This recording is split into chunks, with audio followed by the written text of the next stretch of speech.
오늘은 계시록 쉬운 두 번째 강의 시간인데, 지난 시간에 이어서 계속 새하늘과 새 땅에 대해서 공부하겠습니다.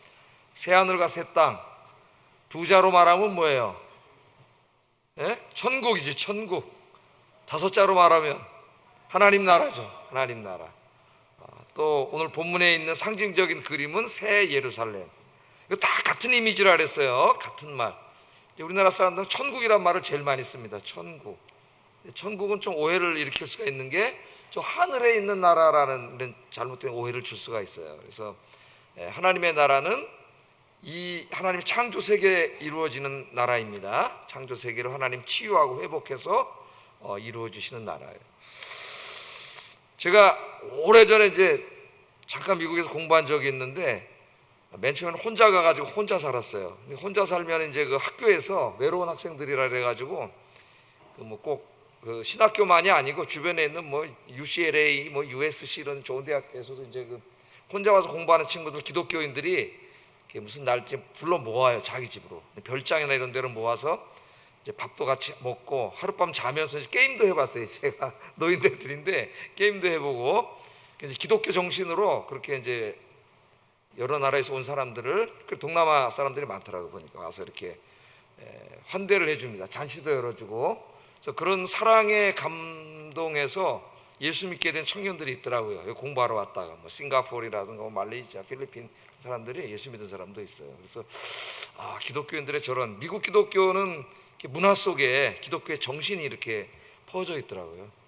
우리나라는 이제 어떻게 보면은 몇 명 모이냐 주일날, 이게 관심사죠. 저 교회 몇 명 모이냐. 그보다는 미국 기독교인들은 그들의 삶 속에서 예수님의 가르침을 어떻게 실천하고 사느냐, 이게 더 중요한 것 같아요. 그것이. 근데 한 집에 이제 초대를 받아갔는데 저 혼자 있어요. 저희 집사람 오기 전이고. 진짜 태어나서 제가 제일 큰 집을 가봤습니다. 제일 큰 집. 방이 14개예요. 방이 14개. 여러분, 미국에 캘리포니아 저 산 밑에 캐년으로 이렇게 들어가면은 진짜 영화에 나오는 그 엄청난 집들이 쫙 있습니다. 캐년에. 우리나라 여기 부자들 집은 이게 사실 한 모퉁이도 안 돼요. 보면 어마어마한 집들이 있는데, 그 집이 이제 그 옛날에 그 영화 배우 존 웨인이라고 있었어요. 서부 영화 나온, 아마 우리 어르신들은 알 거예요. 존 웨인, 장총 탁 차고. 그 존 웨인은 아니고, 존 웨인하고 친한 친구래요. 친구인데 컨트리송 가수인데 저는 잘 모르겠는데 그분의 집이라 그러더라고요. 방이 14개 있고 큰 잔디가 있고 페루비안 말들이 참, 이렇게 진짜 살더라고요, 이 사람들. 제가 그래서 방을 내가 다 하나씩 가봤어요. 이렇게 올라가가지고, 야, 여기서 몇 명이나 사냐? 이거 청소는 도대체 어떻게 하는 거야? 청소는 이거.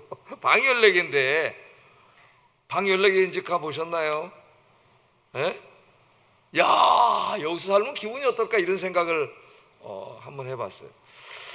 한국에 와서 이렇게 여러 개 부교육자로 생활하다가 신방을 가봤는데, 아파트 제일 큰 평수, 제가 신방 가본 거는 70몇 평짜리예요. 70몇 평. 70몇 평짜리 뭐 가보신 분 있겠지만은 진짜 넓더라고요. 그날 그 집에 한 50명 교인들이 이렇게 오후 예배 끝나고, 전 전도사 때인데 많이 오셨더라고요. 집을 아마 그때 막 샀는지 뭐 잘 기억은 안 나는데, 한 30년 전 일이라 많이 교인들이 오셨는데, 진짜 한 50명 와서 같이 예배를 드리는데, 50명이 거실에 앉았는데 진짜 한쪽 구덩이밖에 거실 그렇게 넓더라고요. 70몇 평. 뭐 더 큰 아파트도 있겠죠. 어마어마한 아파트도 있습니다. 그런 데 살면 어떨까? 예? 근데 오늘 이제 여기 하나님이 우리에게 살집을 보여주셨어요. 살집을 보여주셨는데, 그딴 집들하고는 상대가 되질 않아. 예? 그런 데는 상대가 되지 않는 진짜 어마어마한 집. 하나님과 함께 우리가 영원히 살 나라. 예? 그 집을 하나님이 이렇게 보여주시는 이야기입니다. 오늘 이 말씀이. 그래서 이제 오늘 말씀 굉장히 중요하고, 이 하나님 나라 천국에 대한 이미지를 우리가 이제 그걸 마음에 품고 살아야 돼요. 우리가 이제 가서 살 집이죠. 예? 마음에 품고 살아야 이 세상의 저 가짜 집들에게 마음을 뺏기지 않습니다. 예? 지금 요한계시록에 쓰여질 당시에는 이제 로마라고 하는 인간의 집, 인간의 나라가 어마어마한 나라죠. 화려하고 장엄하고 진짜 그런 나라인데, 사람들이 다 거기에 마음을 뺏기고 살았습니다. 다 마음을 뺏고 살았는데, 하나님께서 이제 그것과는 비교도 되지 않는 하나님 나라, 우리가 영원히 살 집, 이 집을 화려하고 부유하고 아름답고 이런 모습으로 보여주셨어요. 이 집을 보여주셔서 이제 우리 마음속에 그건 지워버리고 이 하나님 나라를 가슴에 품고 살아야 돼요. 그래야 이 세상에 관심 갖지 않고 천국에 관심 갖고 살 수가 있습니다. 그래서 오늘 하나님 나라를 한번 여러분 그림으로 상상을 동원해서 이 글자를 그림으로 다시 바꿔가지고 한번 여러분 마음속에서 한번 하나님 나라를 상상해 보시고 그 나라를 늘 가슴에 품고 사시는 여러분 되기를 주의 이름으로 축복합니다. 이 시각적인 이미지는 굉장히 강렬한 것이라서 우리 한번 보고 나면 그 잔상과 이미지가 계속 남아있어요. 저도 방 14개에 있는 그 어마어마한 잔디의 말과 막 이 집을 보고 그 집이 오랫동안 잔상에 남아요. 그리고 우리 집에 돌아오면 우리 집은 어떤 집이에요?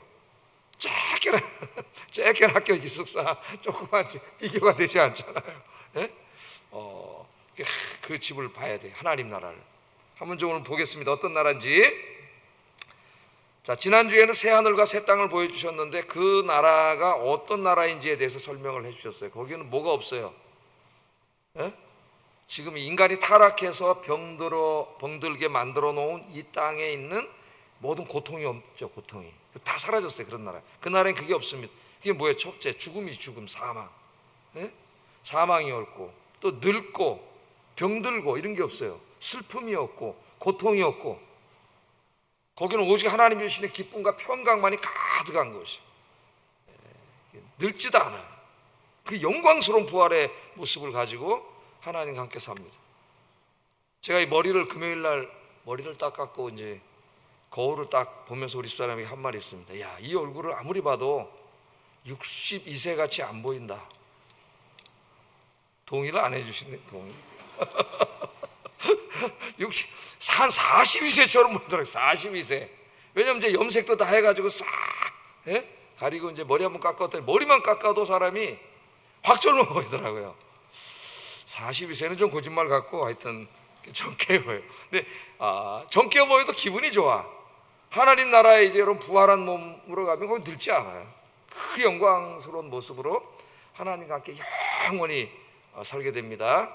인터넷 가끔 보면 어느 나라의 뭔 배우가 이뻐지려고 성형수술을 30 몇 번 해가지고 지금 괴물이 됐다 뭐 이런 얘기도 나오고 얼마나 이뻐지고 싶었으면은 30 몇 번을 했겠어요. 30 몇 번을. 이제 하나님께서 싹 그냥 새롭게 만들어 주셔요. 그런 나라에 대해서 지난 시간에 공부를 했습니다. 이제는 그 나라의 모습을 보여주는 거예요. 오늘은 모습을. 자, 9절 10절에 보면은 7 대접을 가지고 마지막 7 재앙을 담은 7 천사 중 하나가 나와서 내게 말하여 이르되 이리 오라. 내가 신부 곧 어린 양의 아내를 내게 보이리라 하고 성령으로 나를 데리고 크고 높은 산으로 올라가 하나님께로부터 하늘에서 내려오는 거룩한 성 예루살렘을 보여줬다. 하나님이 미리 보여줬습니다. 여러분, 이 아파트도 짓기 전에 여기다가 공사하기 전에 땅도 파기 전에 뭐 박아놨어요? 큰 조감도를 그려놨는데 진짜 근사하게 그려놨잖아요. 그 모습대로 여기 이제 아파트가 들어왔는데 하나님께서 어떻게 보면 천국의 모습을 이제 우리에게 보여주는 겁니다. 자, 그 사람 여기 요한은 이거를 봤잖아요. 봤으니까 얼마나 좋았을까. 이걸 봤으니까. 근데 우리는 이 사람이 본 거를 글로 썼잖아요. 글로 쓴 거를 우리가 이제 보고 다시 그려야 되는데 우리가 한번 이걸 오늘 좀 보겠습니다. 자, 하나님은 하나님과 구원받은 성도들의 관계를 여러 가지 이제 그 은유로 얘기한다 그러죠. 언약을 맺고 언약의 핵심은 뭐냐면 하나님이 이제 우리 하나님 되어 주시고 우리는 하나님의 백성 됨. 그게 언약의 핵심입니다. 우리 성경에 언약 그런데 언약이 무슨 말인지는 알아요. 하나님이 우리 하나님 되어 주시고 우리는 하나님의 백성 됨이에요. 그게 언약의 핵심이에요. 하나님 우리 하나님 된다고 하는 것은 하나님 되어 주시겠다는 이야기고 그거는 하나님의 역할을 해 주시겠다는 이야기입니다. 그 대신 우리는 하나님의 말씀에 순종해서 살아야 돼요. 하나님이 우리를 향한 역할을 해 주심, 그게 하나님의 은혜입니다. 하나님의 은혜. 너무 좋은 것들을 하나님 다 주시는 것이기 때문에. 그래서 이제 그것을 하나님이 어떤 역할을 해 주시느냐, 이거를 이제 우리가 잘 이해하도록 설명해 주시기 위해서 여러 가지 이제 은유, 즉 이 메타포를 사용했다 그랬죠. 그래서 때로는 하나님 아버지로 그리기도 하고, 때로는 왕으로 그리기도 하고, 때로는 목자로 그리기도 하고, 때로는 신랑으로, 우리는 아내고 남편으로 그리기도 해요. 근데 오늘 이제 이 계시록에 보여주는 메타포는 뭐예요? 하나님은 신랑이시고 우리의 남편 되시고 우리는 아내됨이죠. 아내됨. 그래서 하나님을 신랑으로, 남편으로, 성도 교회를 아내로 해서 쓴 성경이 아가서. 예? 아가서로 상징적으로 해석하면 그렇게 됩니다. 문자적으로 해석하면은 남편과 아내가 진실하게 사랑하면서 살아가는 아름다운 모습을 교훈하는 말씀도 되고, 이거 상징적으로 해석하면은 예수님과 성도들이 사랑하면서 아름답게 살아가는 천국의 모습을 보여주기도 해요. 이제 아가서 해석할 때는 두 가지 해석이 다 필요합니다, 우리에게. 자, 그래서 여기서는 신랑과 신부인데, 신랑과 신부로 하나님은 우리의 신랑, 남편이 되시고 우리는 그의 아내인 신부가 됨을 얘기했을 때에는 그 비유를 통해서 무엇인가를 우리에게, 하나님과 우리의 관계에 무엇인가를 얘기하려고 그러는 거죠. 예? 아버지로 했을 때는 아버지 역할을 해주시는 거고, 왕으로 했을 때는 왕의 역할, 목자로 표현했을 때는 목자 역할을 해주시는 거예요.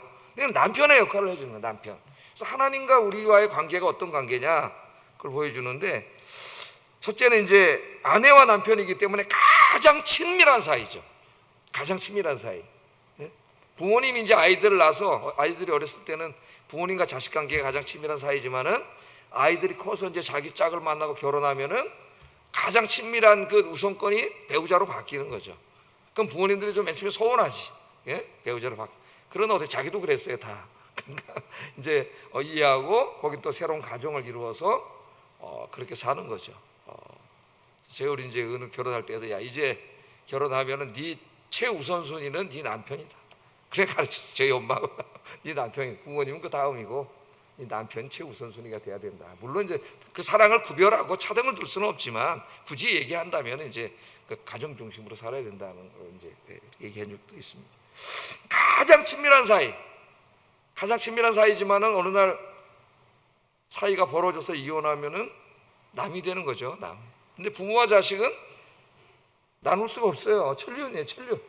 부부는 인륜이지만은 부모 자식은 천륜이에요. 그러나 부부가 사랑하며 살 때는 가장 가까운 사이죠. 가장 가까운 사이. 그걸 보여줍니다. 그러니까 하나님과 우리 사이는 가장 친밀하고 가장 사랑하는 사이가 돼야 된다. 그 사이에 뭔가 객식구가 끼면 안 돼요. 예? 객식구가 끼어들으면 안 돼요. 두 번째는 서로에게만, 어떻게 사랑하는 사람들은, 사랑하는 부부는 한눈 팔아요, 안 팔아요? 예? 자, 그렇게 한눈 팔면은 문제가 있는 사람 바람둥이. 서로에게만 집중. 그 아가서에 다 나옵니다. 그 주님과 우리는 그냥 서로 바라보고 집중해. 자꾸 세상 한눈 팔면 안 돼. 여기저기도 한눈 팔면. 그 다음에 세 번째는 부부는 영원히 함께 하는 거예요, 죽을 때까지. 이제 하나님과 우리는 이제 거기 죽음도 없어요. 영원히 사랑하며 함께 하는 사이. 이런 것을, 하나님과 우리와의 관계 속에 이런 것을 강조하기 위해서 하나님은 남편이고 우리는 그의 아내인 신부로서 이렇게 표현을 하는데, 여기 하나님 나라를 바로 이 신랑과 신부 메타포, 특별히 교회와 성도들을 결혼식 날 새 단장을 한 아름다운 신부의 모습으로 이렇게 얘기를 했습니다. 자, 그러면 이제 그 성을 자세히 설명해 주는 거예요. 성에 대해서. 오늘 말씀에 성에 대해 설명을 해주는데, 새 예루살렘, 즉 천국은 하나님께서 성도들을 위하여 준비해 놓으신 최상의 거처다. 최상의 거처. 이 땅에서 뭐 최상의 거처라고 방 14개밖에 더 있습니까? 그래봐야 인간이 지은 그런 집인데 비교도 되지 않는 최상의 거처. 16절 17절 한번 읽어보겠습니다. 시작.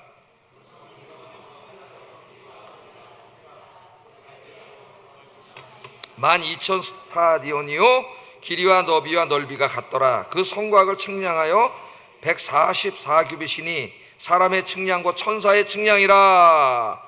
그러니까 이 지금 천국의 모습을, 하나님 나라의 모습을 이제 상징적으로 보여준 거예요. 그 상징성을 띈 게 예루살렘 성으로 이제 내려왔는데, 한 성으로. 이 성이 정육면체입니다. 정육면, 주사위 같은 거죠. 그러니까 정육면, 큰 주사위 같이 생겼어요. 천육면체인데 그 길이와 넓이와 높이가 다 똑같아요. 주사위는 다 똑같죠. 정육면체니까 똑같아요. 근데 얼마냐 하면 길이가, 넓이와 높이가 1만 2천 스타디온이라 그랬어요. 1만 2천은 킬로미터로 환산하면은 저렇게 됩니다. 2,400km 되는 것인데, 이것이 이제 그냥 진짜 2,400km라는 게 아니라 어떻게 돼? 길이와 넓이는 별로인 것 같은데 높이가 2,400km면 어마어마한 거죠. 이런 이제 정육면체인데, 이거는 진짜 무슨 산수학, 수학적인 길이가 아니고 상징적인 의미입니다. 상징적인 의미예요. 그래서 이 성의 그 완전함과 광대함을 보여줍니다. 완전함. 이 세상은 완전한 곳은 없죠. 다 인간의 실수가 있기 때문에 완전하지 못해요, 이 땅에. 아무리 인간이 과학을 발전시키고 뭐 인공 지능이 뭐 어떻고 저떻고 해도 다 인간이 만든 거기 때문에 완전할 수가 없어요. 거기 고장이 날 수밖에 없고 실수가 있을 수밖에 없습니다. 그러나 하나님 나라는 완전한 나라예요. 하나님, 완전하신 하나님이 만들어 놓으셨기 때문에. 그리고 광대한, 이게 우주의 상징이기 때문에 이게 전 우주입니다, 여러분. 우주, 지구만 말하는 게 아니에요. 전 우주예요. 그래서 구약의 성전은 소우주라 그랬어요. 소우주. 그러니까 하나님이 창조하신 우주의 모형이에요. 지금 이런 식으로 하나님의 창조 세계를 연구하는 신학이 활발하게 진행되고 있습니다. 소우주예요. 소우주. 우주를 축소시켜 놓은 것이 성전의 모습이에요. 성전의 모습. 자, 다음으로 이제 이 성의 장식. 이 성은 도대체 뭘로 졌? 우리 교회는 뭘로 졌어요? 빨간 벽돌로 졌죠. 빨간 벽돌로 져서 이렇게 운치가 있게, 색도 안 칠하고, 이걸 좀 색을 칠할까 말까 그런 생각도 했었는데, 빨간 벽돌 그대로 좀 더 운치가 있는 것 같아요.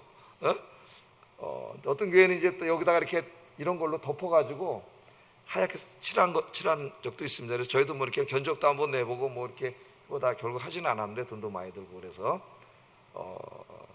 여기는 지금 뭘로 되어 있느냐? 빨간 벽돌로 되어 있지 않고, 우리 이제 인간들도, 교회들이 이제 좀 재정이 많아지고 이제 교인 수가 늘어나고 그러면 교회들이 새로 져가지고 막 진짜 뭐 강남의 저쪽에 있는 어떤 교회는 뭐 자랑을 하더라고. 뭐 나무는 뭐 어디 뭐 러시아 뭐 어디서 가져오고 뭐 어쩌고 저쩌고 해가지고, 진짜 가서 밑에 가서 보니까 진짜 어마어마한 이렇게 교회를 져놓은 거죠. 이 땅에 천국을 지으려 그랬는지 어마어마하게 져놓고, 중세 시대의 그 교황들도 어떻게 했어요? 이 예루살렘, 이 계시록에 나오는 예루살렘을 자기가 지으려 그런 거죠, 성전으로. 예? 그래가지고 성전 진 거예요. 그렇게 많이 진 거예요. 돈을 다 헌금을 막 모아가지고 막. 예? 재정이 풍부했는데도 항상 돈이 모자랐어요, 중세 교황청에. 매일 지으니까. 여러분 유럽에 여행 가보면 막 성당이 엄청나게 많잖아요, 그죠? 예? 지금 막 시스타나 성당에 가면 막, 저는 가보진 않았습니다. 책으로만 읽었어요. 책으로. 천장에 막 뭘 붙여놨어? 천지창조. 미켈란젤로 잡아다 4년 동안 거꾸로 매달아 놓고, 교황이고 식스투스 4세인가 6세인가 그걸 탁 벽에다가 그린 걸 이제 프레스코하라 그러고, 이렇게 막 이 땅에다가 천국 같은 성전을, 자기가 인간의 욕심이죠. 예? 그런 거 지으려고 해요. 개신교는 이제 그게 타락했다 그래가지고 이제 개혁하려고 나온 교회인데, 오늘 어떻게 보면 또 현대의 개신교가 그대로 따라가고 있습니다. 예? 뭐 별 차이 없는 것 같아요. 하는 짓이 다 뭐 비슷하게 막. 이제 하나님을 예배하는 교회는 저는 뭐 깨끗해야 되고 잘 지어야 된다고 생각합니다. 그 자체가 나쁘다고 생각하지 않아요. 그러나 이제 자칫 잘못하면 중세의 잘못을 반복할 수도 있습니다, 우리 교회가. 자, 그러면 도대체 이 성을 보겠어요. 이게 여러분 이제 보석 좋아하시는 분은 저 잘 모르겠더라고요. 솔직히 말하면 이 보석들에 대해서 깊이 연구한 적은 한 번도 없어요. 보석이 뭔지 잘 모르겠어요.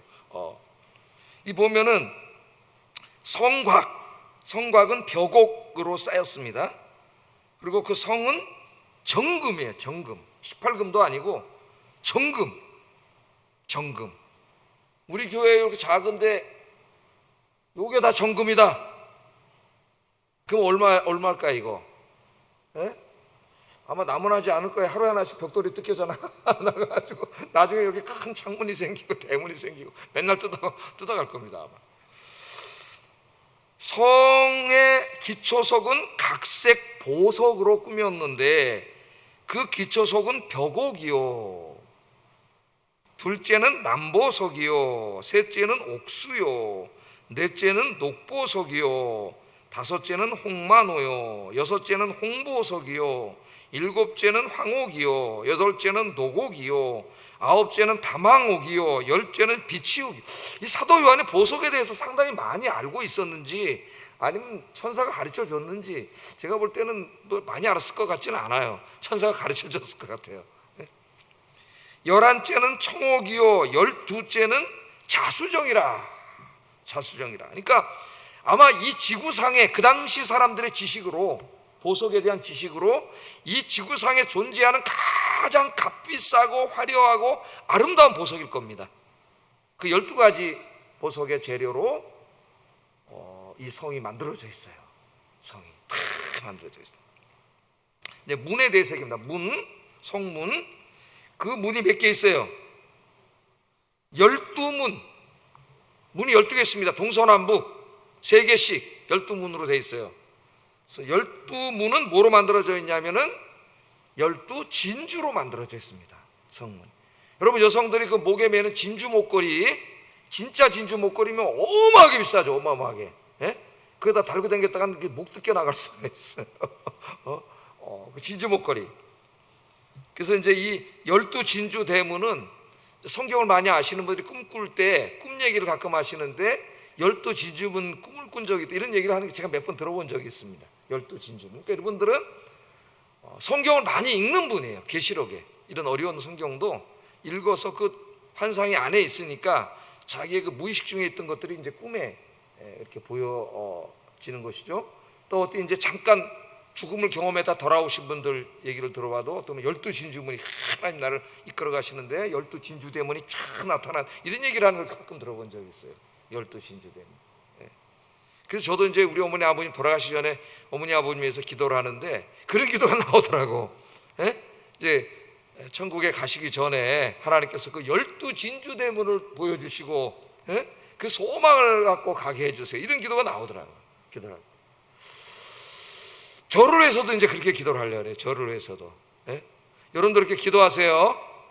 12진주 대문과 그 12가지의 최고 값비싸고 아름다운 보석으로 꾸며진 그 집으로 이사가는 날이잖아요. 죽는 날이 끝나는 날이 아니라 이사가는 날이에요. 여러분, 허름한, 아주 허름한 육신의 집에 살다가 이 육신의 장막을 벗어버리고 그 12개의 보석으로 지어진 12진주 대문으로 만들어진 그 하나님이 예비하신 성으로 이사가는 날, 이사.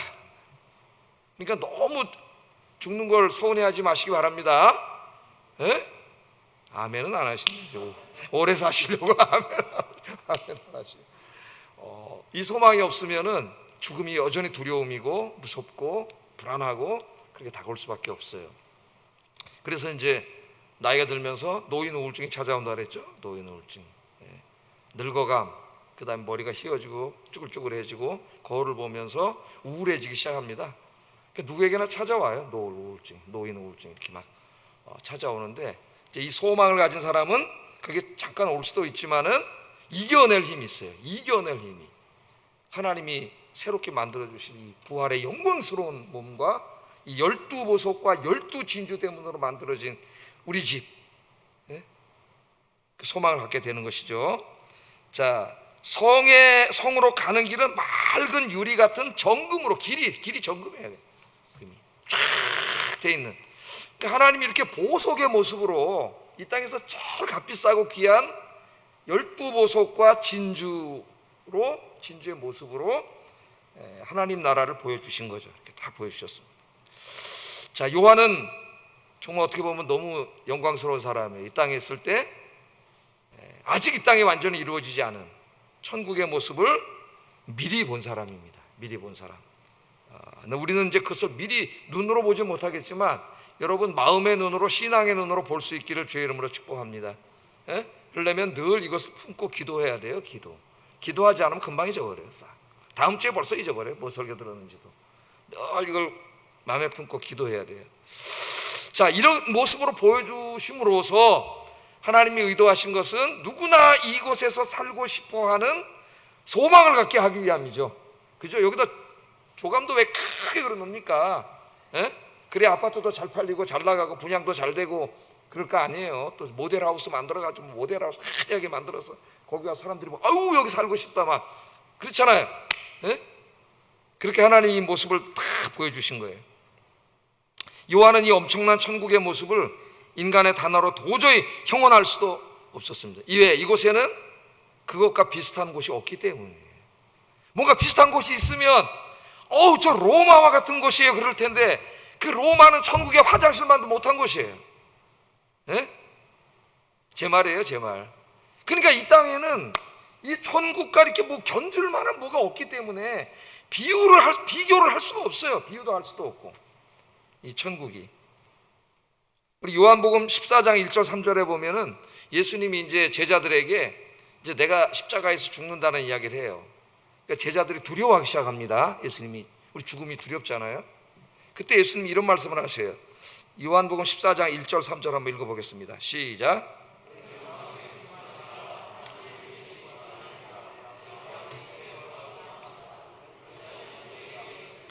내가 너희를 위하여 처소를 예비하러 가노니 가서 너희를 위하여 처소를 예비하면 내가 다시 와서 너희를 내게로 영접하여 나 있는 곳에 너희도 있게 하리라, 이렇게 약속을 하시고 가셨어요. 그러니까 지금 예수님이 이 요한이 환상으로 본 나라를 준비하고 계신 거예요.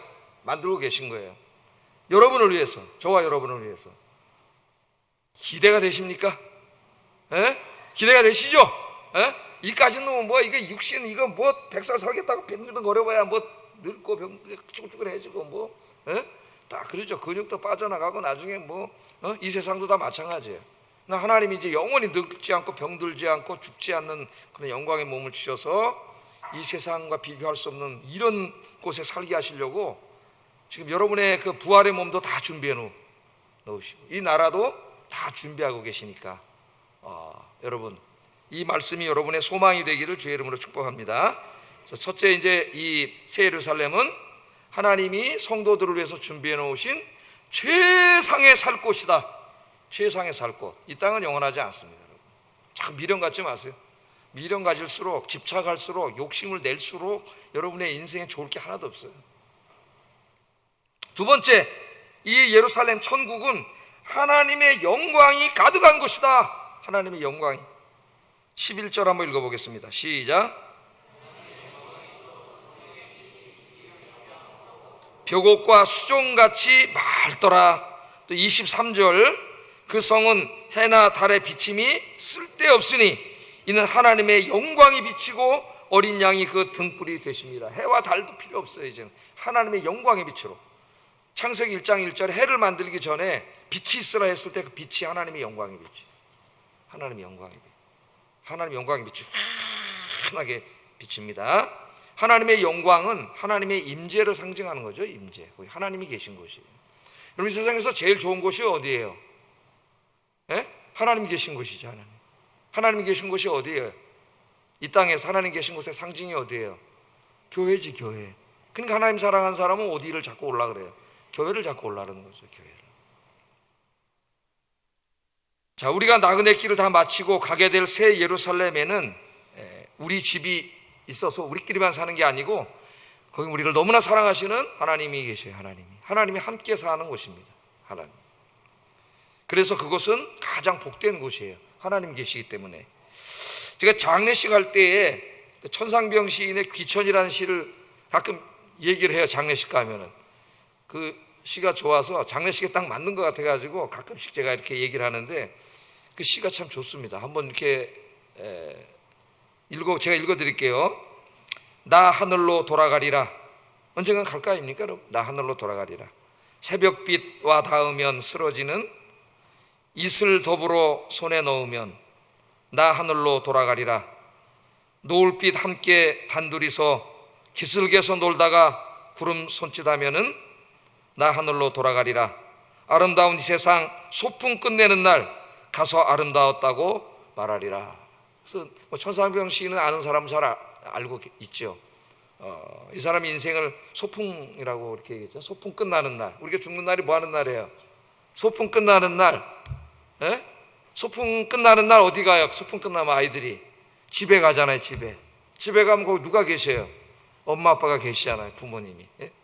이 땅에 소풍 와가지고 친구들하고 재밌게 놀다가 보면 넘어져가지고 무릎도 깨지고 팔꿈치도 깨지고 피도 나고 막 그러잖아요. 근데 이제 막 그럼 약도 없어가지고 막 대충 이렇게 하고 막 이러는데 소풍 끝나면 이제 끝나는 게 아니라 집으로 가는 거지. 진짜 집. 내 집에 가면 거기 누가 계셔? 엄마가 계시고 아빠가 계시고, 엄마가 약 발라주고 따끈한 저녁밥 해주고. 우리 인생이 그런 게 아니고 가톨릭 시인인데, 아름다운 이 세상 소풍 끝내는 날 가서 아름다웠다고 말하래. 뭐 우리가 알듯이 이분은 아름다운 인생 살지는 못했습니다. 막 군사정권에서 막 고문도 당하고 막 그 비참한 삶을 살았는데, 그래도 아름다운 세상 소풍 끝내는 날 가서 아름다웠다고 말하래. 눈물이 나요, 여러분. 이제 소풍 왔다고 생각을 해서 재밌게 놀다가 집에 가야죠. 집에 갈 시간이 있습니다. 집에 가야지. 집에 안 가려는 친구가 어디 있어요? 그 엄마 아빠 계신데. 여러분, 아빠, 너무 사랑하시는 아빠 하나님 여러분 품에 이렇게 안아주실 줄로 믿습니다. 천국은 왜 좋은 곳이냐? 우리 아빠가 계신 곳이에요.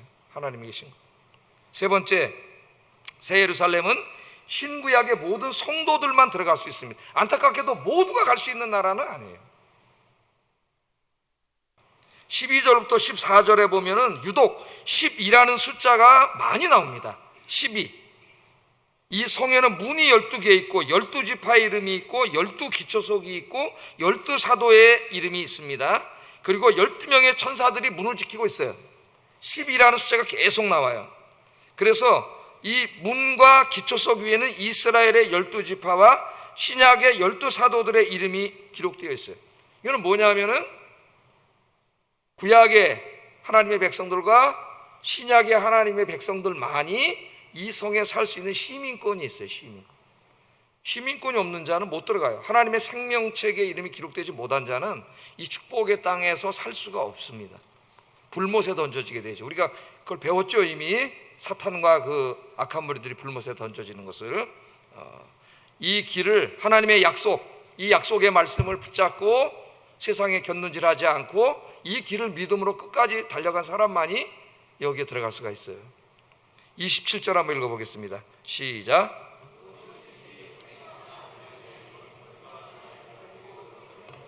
오직 어린 양의 생명책에 기록된 자들만 들어가리라.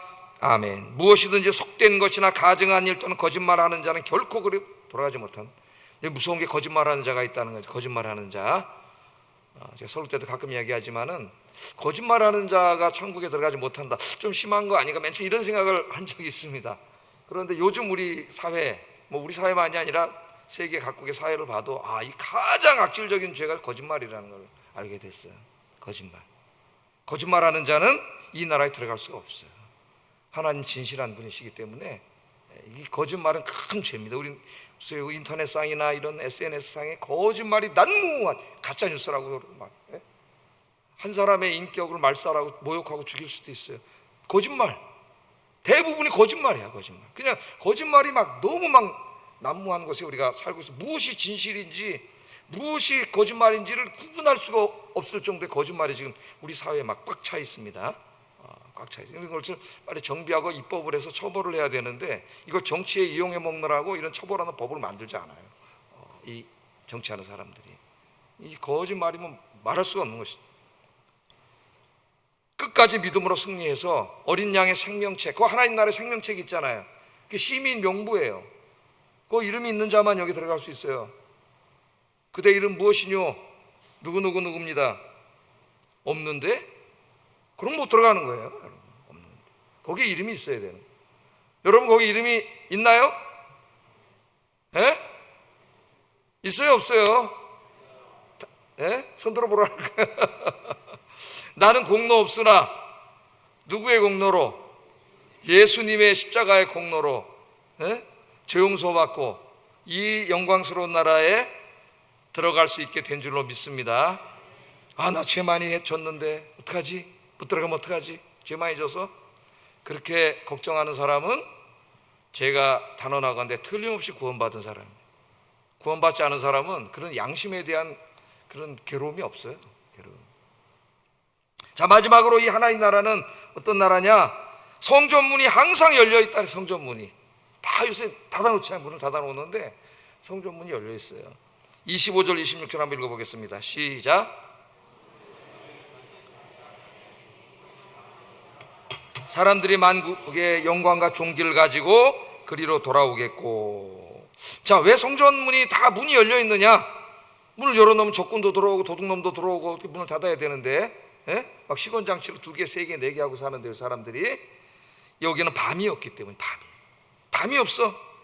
밤이 뭐예요? 밤이 뭐에 상징해요? 인간의 죄로 인해 발생하는 모든 죄악과 두려움, 불안, 공포, 그런 게 없습니다. 이런 게 없어요. 천국에는 밤이 없어요. 근데 사람들이, 천국의 백성들이 천국에 들어오는데 만국의 영광과 존귀를 가지고 그리로 들어오고 있다 그래요. 만국의 존귀와 영광, 상당히 상징적인 말을 쓰고 있습니다. 존귀와 영광이 뭘까? 인간이 소유하고 있는 최상의 것들일 텐데, 그런 것들을 가지고 만국에서 구원받은 백성들이, 하나님의 백성들이 천국으로 들어오고 있다, 이렇게 얘기합니다. 그러니까 문자적인 의미는 아닐 것 같아요. 왜냐하면 문자적인 의미라면은 이 땅에서 사람들이 가지고 있는 최고 좋은 것은 뭐 금이나 다이아몬드나 뭐 보물이나 이런 걸 거 아니에요. 근데 하나님 나라엔 그렇게 필요가 없기 때문에 그런 문자적인 의미는 아닌 것 같고, 상징적인 의미일 텐데, 그것은 무엇이냐? 우리 인간이 하나님께 드릴 수 있는 최상의 것들일 겁니다. 그게 뭐냐면은 전적인 순종과 찬송과 예배예요. 순종과 예배. 그래서 요한계시록 4장 5장에 보면 온 천군 천사 구원받은 사람들이 다 하나님 찬양하고 있잖아요. 창조주 하나님, 구원의 주님을 찬송하고 있는. 그러므로 이건 마찬가지예요. 이 땅에서도 우리가 하나님께 드릴 수 있는 최고 존귀와 영광은 뭐예요? 돈이 아니고, 물론 여러분들이 헌금도 해서 그걸로 선교도 하고 예배도 드리고 다 필요한 것들이지만은, 가장 중요한 존귀와 영광은 뭐예요? 내가 하나님 말씀에 순종하여 사는 것과 찬양과 감사의 예배예요, 예배. 이제 이것을 잘 드린 사람들이 평생 드린 그 예배와 찬송과 함께 하나님 나라로 들어가는 그림. 여러분들이 이런 축복의 사람들이 되기를 주의 이름으로 축복합니다. 이 나라에 가고 싶습니까? 가고 싶으세요? 언제쯤 가실라 그래? 빨리 가고 싶으세요? 늦게 가고 싶으세요? 여러분이 아무리 빨리 가고 싶다고 빨리 가는 것도 아니고, 늦게 가고 싶다고 갈 수 있는 것도 아니고, 그 나라에 가는 시간은 하나님이 정해놓으셨어요. 근데 하나님이 정해놓으신 시간은 다 달라요. 그 수화는 하나님 정해놓으셨는데 다 다릅니다. 근데 하나님이 언제 오라 그럴지 몰라요. 내가 뭐 90에, 나는 90에 가고 싶은데 뭐 하나님 70에 오라 그럴 수도 있어요. 그건 알 수가 없는 거예요. 그러나 늘 이 나라를 소망하면서 주님 부르실 때에 할렐루야, 내일 이사 가겠습니다 주님, 그리고 12진주 대문과 12보석의 하나님 나라 바라보면서 찬송하면서 가시기를 주의 이름으로 축복합니다. 김한란 박사가가 뭐 그랬대잖아요. 내 장례식날 울지 말고 찬송을 불러라. 슬픈 날이 아닌데, 내가 천국에 가는 날인데, 천국에 가는 날. 이 믿음 갖고 사시기를 주의 이름으로 축복합니다. 기도하겠습니다.